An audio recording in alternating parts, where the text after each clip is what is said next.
I felt something, it's just hard to describe how special it felt. It was a beautiful blue sky day. It was just incredible. I was so inspired, being in the ground. And that was before you even brought it up. And so as I got into it and started seeing, I also can remember that day of standing there and feeling that presence on that place where that incredible message was given. So as you and I started to dive into it, I started doing writing like I normally do. Jesus, lead me here. Show me, the way here. And I'd go, oh my goodness.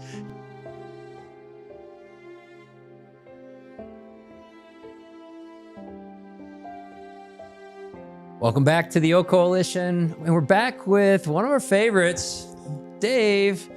We have Dave Austin here, and we're going to talk about a project that we got involved in around the Beatitudes. But we're not going to teach the Beatitudes today. We're just going to talk about how they've been in your life, like how they have helped you, what's been the benefit of them, what was the contrast of how you were taught them before and how you kind of got reintroduced to them as a practice.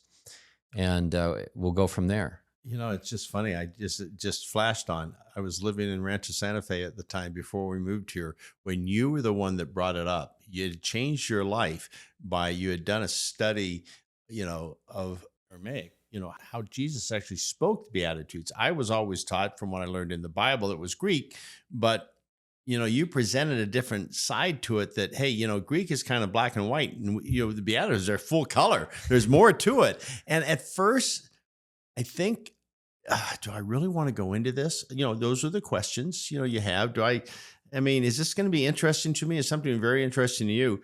And I, be honest with you, it was Kathy who got captivated. She goes, oh, this is amazing. Which helped me then with both of the two of you kind of going and seeing okay, whatever I'm resisting, I don't know why, but I'm going to dive into this. And then you get to see a whole new side to the richness. Now, being a mental performance coach, I'm always helping athletes, our company execs, the military. I've been blessed to do it all. But I realized studying it through the Aramaic point of view and learning it, going through, was, oh my gosh, Jesus was the greatest mental performance coach of all time. Right. Everything that I even teach, everything that I've been inspired to teach, anything I've done in coaching, it's all in the Beatitudes. It's all there. And so it's funny how I just look at myself, why I resist things at first.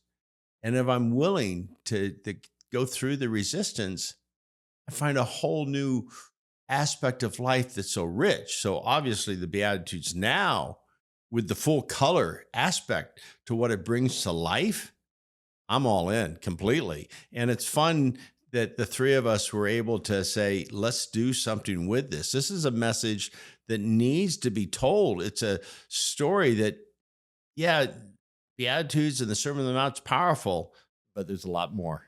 Right. I remember that. I remember we were filming something in the studio you had your friend Steve, and got back and I talked a little bit about it. I remember that. I remember being up in one of those rooms in your house. Yeah, that's there. it. I was up in that room for a moment in my mind, Yeah. It just came to me. Thanks for bringing that back. Yeah. So what have they done now? And by the way, I echo what you just said, that everything that you had been doing in the mental side, you saw in the Beatitudes. Well, that's how I felt. Like, wait, all these things out here in the world that might even look secular in some ways. It's like, wait a minute, the roots are back here. They've been around for a lot longer. They're just coming out in a lot of different ways. You almost can't, turn a corner without seeing them in science and in health and mental, spiritual health, all aspects. So it's been really special for me too to see that. Now let's move to, you not only kind of saw this shift to living color with these, but you and I also spend a lot of time like, hey, we have to do something with this. So what was your take on, let's do something with this beyond and create the Beatitudes Practice? There's one more aspect that all of a sudden I'm inspired, remembered to share. Yeah. Before you even brought it up, Kathy and I had gone to Israel and we went and we're on where he gave the Sermon on the Mount. Sure. And I felt something, it's just hard to describe how special it felt. It was a beautiful blue sky day. It was just incredible. I was so inspired, being in the ground. And that was before you even brought it up. And so as I got into it and started seeing, I also can remember that day of standing there and feeling that presence on that place where that incredible message was given. So as you and I started to dive into it, I started doing writing like I normally do. Jesus, lead me here. Show me, the way here. And I'd go, oh my goodness. Remember we'd share these Yep. writings. I Yep. go, oh, Mark. And then you would share what you're giving. And it was like this, oh my gosh, this is too good. We got to do something about this. And so I guess I'll tell this part of it. I think this was during the time you had hired me and we're working towards it. And then we were working Journey's we were Dream, going to yeah. do this at the Soldiers Field, Yep. the Soldiers of Hope event. Yeah, fall of 2017. Yeah. And so we came out there, and one of the guys that I knew that I introduced you to, we hired to help market and actually put on this event at the stadium. And he says, well, I've got this cabin up on the lake, like Michigan, up there. And you guys, why don't you stay there? So we go up there not knowing what we're going to.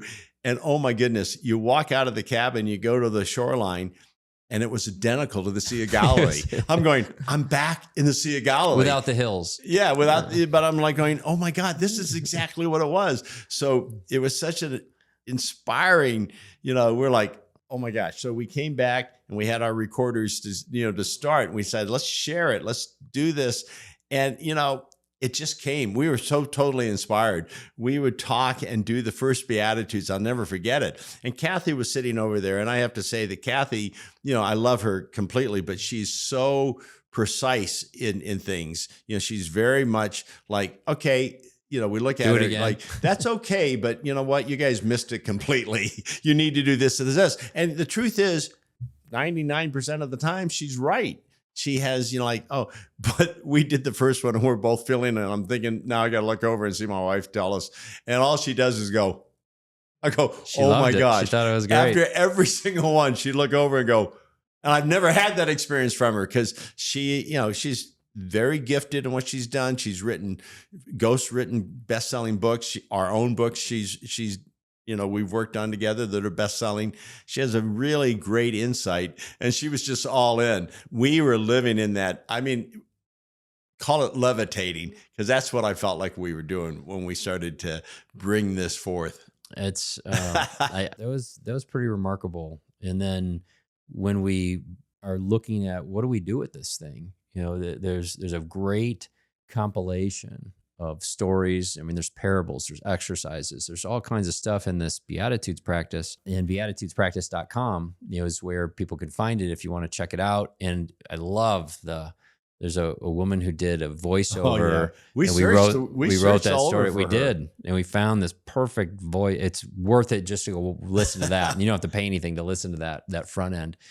It's pretty interesting that after that, then the lowly prophet comes and you're writing the 25th anniversary of the unfinished cross and opening up opportunities to go into churches. I just did my first one on the 15th.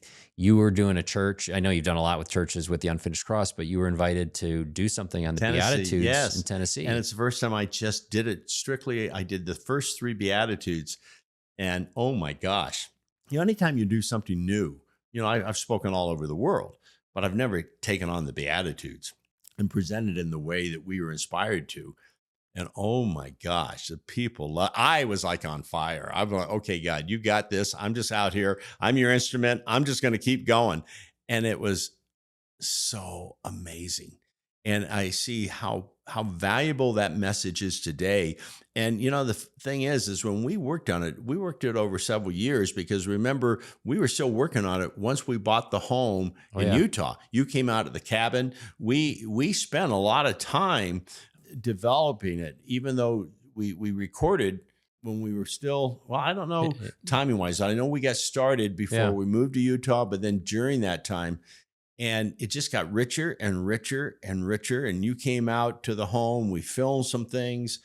And then we decided to do the 40-day practice. Yep. We thought, well, we need to practice this. If we think this is a daily thing, we need to do it ourselves. And so we would do the 40 days focused on health, maybe. Right. Then we would do 40 days focused on, whatever. I can't remember, but we did it. How many times did we do the 40 days? I don't know, but it's amazing. And the 40-day practice, I mean, you can apply it to anything, but the key is to practice, to practice, to practice. And so one of the things I want to invite people to do, if you're out there and you're thinking like, well, how do I learn more about this? I'd ask you to reach out to us because we want to go to more churches. When we had a full house at the church I was just at, and it was very well received.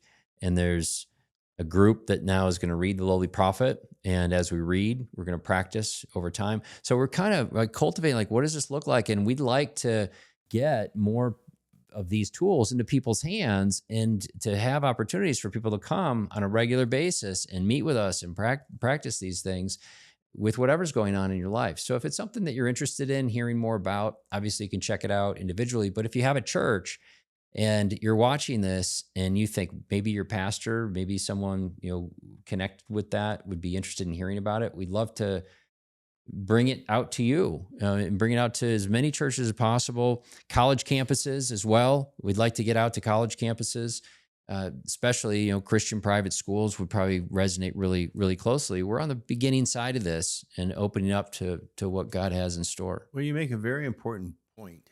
I just got that, taking it to the church and everything, because so much today through mental difficulties or this type of thing, if you don't bring faith into it, I think the journey is that much harder to recover. If you bring faith to it, as you know this better than anybody, right? And so bringing this to churches and bringing this to college campuses, I think is so important so that there's ways to a happier, healthier life through something that Jesus did in the most amazing way.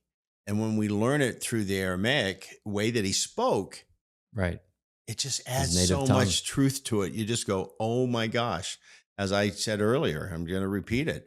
I bring the Beatitudes every day in my coaching. I never knew it before until we did what we did and what it was revealed. I realized, oh my gosh. Yeah. And I'll close with this. The pastors that I've spoken with, they all say that mental health is a major issue. And I had one pastor say, and we don't know what to do about it. And he had read The Lowly Prophet, and he said, you know what, Mark, what's happening here with this book series, like a fictional series, most people leave the church when they struggle and go find secular help. Now, it doesn't mean you shouldn't go to doctors, but they often will come back and tell him months later, like, oh, you wouldn't believe what we went through with Susie. She was going through this, this, and this, and it was all kinds of struggle. But she's doing great now, and so we're back. And the pastor is feeling, well, why is that? What's going on? And so the Beatitudes is a great way, and the stories of the Lowly Prophet and other books and the Unfinished Cross, they're great ways of helping people realize that, hey, you can lean in on your faith, and there's real tangible results. It's not going to be the only thing, but it will activate the inspired action and thoughts and words that a person would take in the world. So are you choosing between Dr. A and B and Dr. B? Well, maybe doing this centers you. It's like, wait, Dr. B is the obvious choice, just clearly because of XYZ. Or perhaps it opens you up to other alternative therapies and things of that nature that support, but these become active practices in your life rather than going only to a secular solution, then coming back to a faith solution.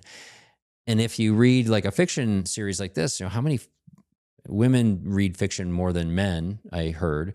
And so how many of these women's groups who read fiction are reading all kinds of secular things, which is fine. But what if there's a fiction series that's faith-driven that dives you deeper into your faith? It's entertaining and deepens your faith. So the combination of this, it's not just mental health, like people with mental health challenges.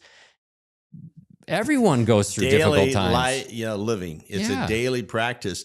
And you just if you don't mind, I just thought about, I'm known for what I do with professional athletes, right? But how do you become a world class athlete, right? What are the elements that make you a world class athlete? It's your dedication to the details of a practice. And and I keep helping them dive into a practice that's a routine over and over and over again. And the Beatitudes is a practice. People are searching, for, well, how do I move through this? When you start practicing something as powerful as this, oh my gosh, your life, I guarantee it, will change for the better. There's no Yeah. way around it, but it's a commitment. So do you want to have a world-class life, a life you love? I mean, it's available to anybody, but it's a choice. And so when you can use tools to help you get there, you think there's one major league or Olympic athlete that I've worked with that didn't have things to guide them to get to that level? Well, you're wrong. They didn't just get there. It's a journey to get there. I didn't become a world ranked tennis player, just without having practices. You want to have a world class life? That's what I find in the Beatitudes, because it gives you a way and a reminder daily. That's why I say it's an everyday thing that go, oh, okay, I got this, but I can do this because of this. Well, it really leads people to live as another Christ in this world. Like we're the hands and feet of Christ. We're the eyes and the ears of Christ. Like we have that opportunity. But and like you were saying with a professional athlete, what does it take to become an MLB player? It takes all these things that you're talking about. It's like, well, you can't just know about those things that you need to, throw and run and catch and all these things that you have to practice. And this is the same thing. So bless all of you. Thank you for joining us at the O Coalition. Subscribe if you haven't, like the video so that the algorithm knows what to do with it. And if you want, check out the Beatitudes Practice. It's at beatitudespractice.com. Reach out to us. Let us know if you've got a church or some other venue, a school that you'd like to hear more about this.